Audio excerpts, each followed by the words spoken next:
Bangladesh investment সামিটের দ্বিতীয় দিনের সংবাদ কভার করেছেন আমাদের সহকর্মী সাইফুল রিপন।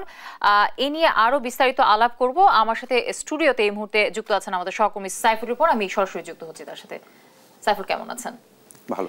সাইফুল, আজ তো আসলে বাংলাদেশ ইনভেস্টমেন্ট সামিটের দ্বিতীয় দিন ছিল, তো এই দ্বিতীয় দিনে এসে আসলে উল্লেখযোগ্য কি কি কর্মসূচি ছিল যদি আপনি ছোট করে বলতেন।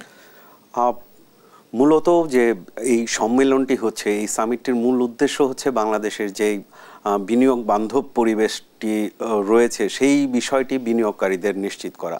এবং আজকে দ্বিতীয় দিনেও বিভিন্ন দেশের বিনিয়োগকারী যারা আছেন তাদের বাংলাদেশে যে নারায়ণগঞ্জে যে জাপান ইকোনমিক জোনটি রয়েছে সেটি পরিদর্শন করানো হয়েছে এবং তাদের ভেতরে তাদের কাছে সেই বার্তাটা পৌঁছে দেয়া যে বাংলাদেশে আসলে ব্যবসা বাণিজ্য প্রসারের যথেষ্ট সুযোগ এবং সম্ভাবনা রয়েছে এবং সেই ধরনের পরিবেশ তাদের নিশ্চিত করা হচ্ছে, এই বিষয়টি কিন্তু তাদের বার্তা পৌঁছে দেওয়া হচ্ছে। এবং এর পাশাপাশি আজকের যে দ্বিতীয় দিনের যে কাজগুলোর মধ্যে হয়েছে যে চীনের যেই ব্যবসায়ী প্রতিনিধি দল, পাশাপাশি কোরিয়ান যে ব্যবসায়ী প্রতিনিধি দল, তারা প্রধান উপদেষ্টার সঙ্গে সাক্ষাৎ করেছেন।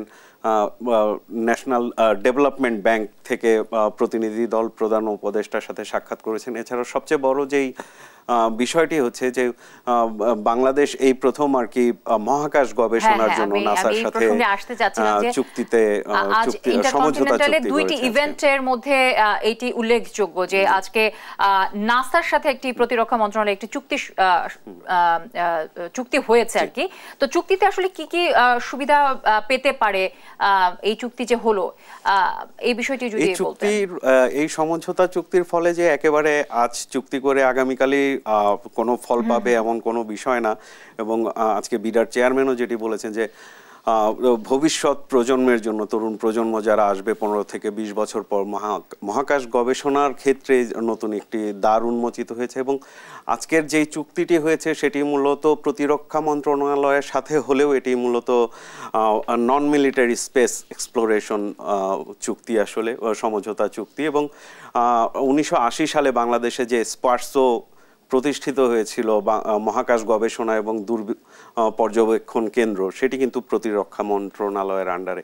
এবং প্রতিষ্ঠা হওয়ার পর থেকে এখন পর্যন্ত তেমন কোনো সফলতার দৃশ্যমান হয়নি এই সংস্থাটির। এবং এই সমঝোতা চুক্তির মাধ্যমে মহাকাশ গবেষণার ক্ষেত্রে এই স্পার্সোর কাজের একটি নতুন পথ উন্মোচিত হলো এবং এর মাধ্যমে গবেষণার সহায়তার পাশাপাশি আর্থিক সহায়তা এবং বিজ্ঞান ভিত্তিক গবেষণার ক্ষেত্রে যে আনুষঙ্গিক যে সহায়তাগুলো, সেই সহায়তাগুলো বাংলাদেশ নিশ্চয়ই পাবে। আর্থিক খাতের কথা বলছেন, আমি আরেকটা বিষয় আমি যুক্ত করতে চাচ্ছি যে বাংলাদেশে আসলে বিদেশি বিনিয়োগের যে বিষয়টি, এই বিষয়টি বাড়াতে বিডা কোন আসলে বিষয়গুলো গুরুত্ব দিয়েছে, এই বিষয়ে কি কোনো তথ্য পেয়েছেন? বাংলাদেশের সবচেয়ে বেশি যে বিষয়টি হচ্ছে ব্যাপক শ্রম ঘনত্বপূর্ণ এলাকা বাংলাদেশের প্রত্যেকটি এলাকায়। এবং বিডা যেই বিষয়টি নিশ্চিত করতে চাইছে যে যেই বিপুল সংখ্যক কর্মসংস্থান হবে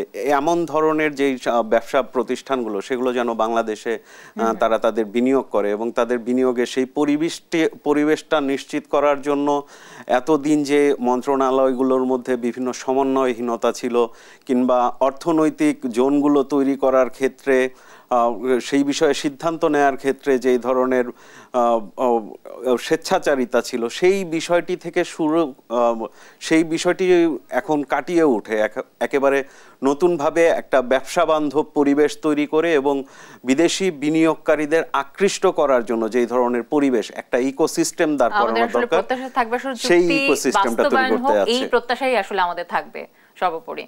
ধন্যবাদ আপনাকে। ধন্যবাদ। দর্শক, সাইফুল রিপন যুক্ত ছিলেন আমার সাথে।